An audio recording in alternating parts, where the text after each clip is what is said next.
Hello my dear students, welcome back to our YouTube channel.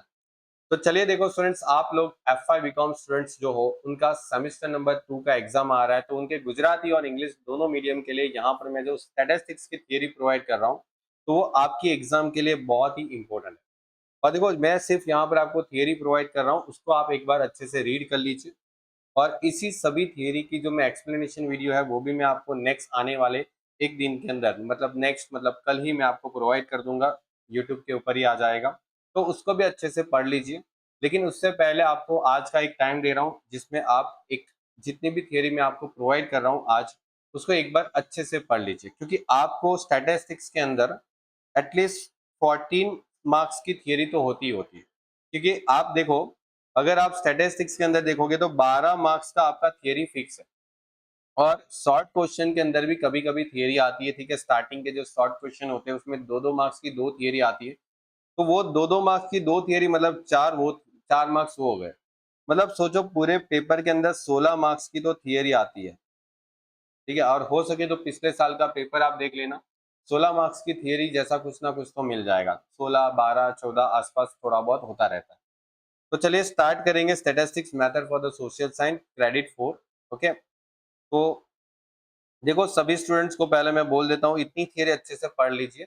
मैं आपको एक दिन के अंदर ये सभी थियरी की विथ एक्सप्लेनेशन आपको आपकी टेलीग्राम चैनल पे मिल जाएगी, ठीक है। तो टेलीग्राम चैनल की लिंक नीचे डिस्क्रिप्शन में है ही, वहां पर से आप रिसीव कर लेना, ठीक है। देखो पहले आप पढ़ोगे, ठीक है। चलो, टाइप ऑफ कोरिलेशन, ठीक है। तो टाइप्स ऑफ कोरिलेशन, कोरिलेशन के कितने टाइप्स हैं? Positive, negative, okay. और उसके दोनों टाइप्स देखो, उसकी एक्सप्लेनेशन जैसे आपको पूछ सकते हैं कि आर इक्वल टू +1, इसका एक्सप्लेनेशन बता दो। और what is the negative correlation, मतलब आर इक्वल टू -1, इसका एक्सप्लेनेशन बताओ। या तो ऐसा भी पूछ सकते हैं कि आर इक्वल टू +1 एक्सप्लेन, ऐसा भी बोल सकते हैं। ओके, तो एक्सप्लेनेशन भी आपको पूछ सकते हैं। तो पॉजिटिव नेगेटिव ये 12th स्टैंडर्ड से हम लोग पढ़ के आ रहे हैं, ठीक है। फिर उसके बाद है method of studying the correlation, correlation study करने की मेथड, ठीक है। जो वस्तु के बीच में जो कोरिलेशन है, आपको पता है 3 मेथड है, ठीक है। कितनी मेथड है? 3। ओके, और 3 मेथड कौन सी है? तो देखो, एक तो स्कैटर डायग्राम मेथड है, फिर जो कार्ल पियर्सन की मेथड है, और स्पीयरमैन की रैंक कोरिलेशन वाली मेथड, ठीक है। ये 3 मेथड हम लोग करते हैं। फिर व्हाट इज टाइम सीरीज, ये टाइम सीरीज वाला इंपॉर्टेंट है। एक बार एग्जाम के अंदर शॉर्ट क्वेश्चन के लिए इंपॉर्टेंट बोल सकते हो, 2 मार्क्स में पूछे जा सकते हैं। और ये सारी थियरी 2 मार्क्स के लिए दे रहा हूँ, आगे आएगी बड़ी थियरी भी। What is the consistency of data, ये भी मोस्ट इंपोर्टेंट थियरी, आपको पता ही है। जैसे स्टूडेंट्स आप ये टेबल बनाते हो ना, ऐसे अल्फा बीटा वाला, ऐसे अल्फा बीटा वाला टेबल बनाते हो, ए अल्फा बी बीटा।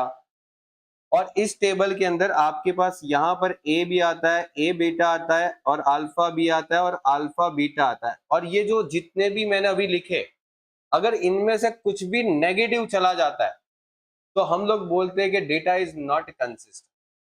तो यहाँ पर कंसिस्टेंसी ऑफ डेटा के बारे में आपको पढ़ना है। मैं आपको बोल ही रहा हूँ, आप एक बार अच्छे से पढ़ लो, मैं एक्सप्लेन कर दूंगा आपको, ठीक है। बस मुझे एक दिन का समय दीजिए, मैं आपको कल सब कुछ प्रोवाइड कर देता हूँ। What is the association, okay, ये भी आपको अच्छे से पढ़ना है 2 मार्क्स के लिए। What is the consistency, inconsistency of data, अब देखो ये पढ़ोगे ना तो इसके साथ ये जुड़ा हुआ है, ठीक है। इसके साथ ये जुड़ा हुआ है। अगर कंसिस्टेंसी पता है तो इनकंसिस्टेंसी भी पता चल जाएगी, कि अगर आपके पास इनमें से अगर कोई भी वैल्यू नेगेटिव चली जाती है तो इनकंसिस्टेंट हो जाता है डेटा, ठीक है। मतलब data is not given a proper data, ठीक है। क्योंकि देखो, क्लास में समझो 10 बच्चे बैठे हैं, मैं ऐसा बोल सकता हूँ, कि ऐसा बोल सकता हूँ क्लास में -10 बच्चे बैठे हैं? नहीं, ठीक है। तो आपके पास जो इंफॉर्मेशन होगी वो एब्सोल्यूट नंबर्स में होगा, 1 2 3 4 5। और ये जो आपके पास यहाँ पर होगा वो नंबर्स होंगे, ठीक है, नंबर्स में होगा। ओके, 1 2 3 4 5 ऐसे। और वो कभी भी नेगेटिव नहीं जाएगा। अगर नेगेटिव जा रहा है दैट मींस के योर आंसर, मतलब your data is not proper, inconsistent data हो जाएगा। ओके, चलो, component of the time series के कंपोनेंट कौन से? ये तो 12th स्टैंडर्ड से पढ़ते आ रहे, 4 कंपोनेंट, ठीक है। अब ये 4 कंपोनेंट आप याद करोगे, हो सके तो नीचे कमेंट करोगे, ठीक है। चलिए, उसके बाद स्टूडेंट्स आते हैं लॉन्ग क्वेश्चन, और ये जितनी भी थ्योरी अभी दे रहा हूं वो आपको 4 मार्क्स के लिए पूछी जा सकती है, और कोई भी 3 थ्योरी लिखनी पड़ सकती है, तो यही थ्योरी आएगी। यहां से जो दे रहा हूं ना, उससे बाहर का कोई थ्योरी नहीं होगा, लिख के देता हूं, ठीक है। क्योंकि आप लास्ट ईयर का पेपर देख लो, लास्ट ईयर का पेपर देख लो, इसके बाहर की कोई थ्योरी नहीं थी, और लास्ट ईयर भी मैंने इंपॉर्टेंस दिया था, उसी में से थ्योरी थी सारी, ठीक है। तो ध्यान रखो, एक्सप्लेन द कोरिलेशन कोएफिशिएंट। देखो, explain the correlation coefficient, state the properties. अब देखो, ये जो प्रॉपर्टीज होती है ना, ये आप अच्छे से पढ़ लो, ये बहुत इंपॉर्टेंट प्रॉपर्टीज, कोरिलेशन की प्रॉपर्टीज, ओके। और right the short note of the component of the time series. Time series के कंपोनेंट पे शॉर्ट नोट, आपको पता है 4 कंपोनेंट, उन सारे कंपोनेंट्स के बारे में थोड़ा थोड़ा समझा देना, ठीक है।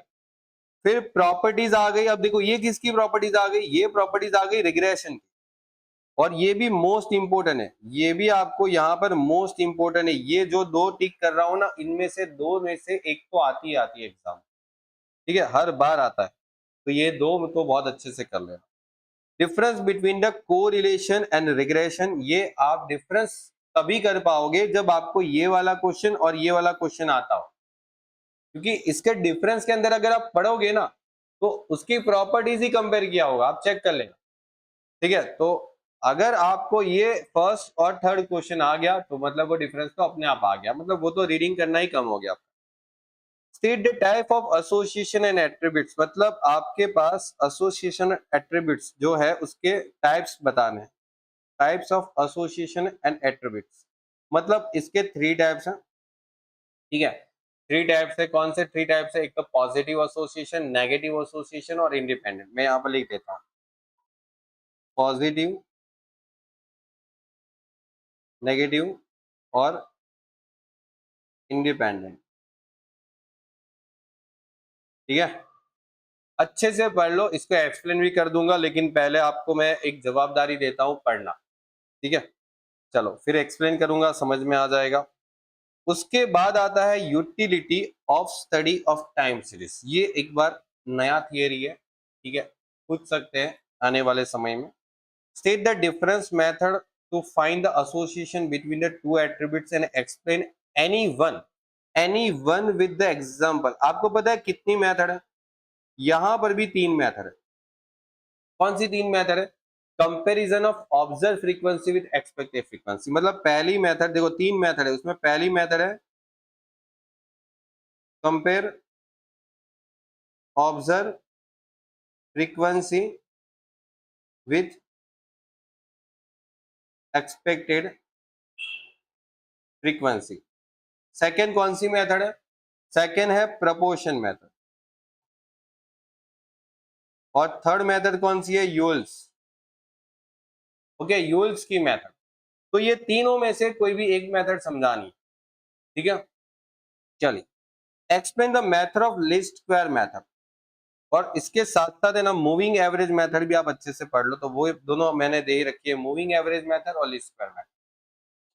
और लास्ट में देखो, मैंने ये थियरी है वो ऐड की है, जिसका जो है संभावित दोष, मतलब बोलते हैं प्रोबेबल एरर। ये पिछले साल पूछा गया था, मैंने पिछले साल भी बोला था, लास्ट मोमेंट पे बोला था कि शायद ये थियरी आ सकती है टेलीग्राम पे, और आई भी थी एग्जाम में, और मैंने यहाँ पर इस साल ऐड कर दिया। तो अच्छे से पढ़ लो, ठीक है, इतनी थियरी। तो ये आपको जितनी थियरी मैंने प्रोवाइड की है वो अच्छे से पढ़ लो। इवन मैंने स्टैटिस्टिक्स का पिछले साल का केटी का जो आपका पेपर था उसका सॉल्यूशन यूट्यूब पे रखा है, वो अच्छे से कर लो। इवन मैं एक और पेपर जो पिछले साल मार्च का पेपर है वो भी आपको प्रोवाइड कर दूंगा यूट्यूब पे, वो अच्छे से पढ़ लेना, ठीक है। तो चलिए, पढ़ते रहिए, मुस्कुराते रहिए, और नेक्स्ट लेक्चर के लिए वेट करिए। मैं आपको सारे इंपॉर्टेंट सभी सब्जेक्ट के यहाँ पर प्रोवाइड कर दूंगा। तब तक के लिए गुड बाय स्टूडेंट्स, और take care, wish you all the very best.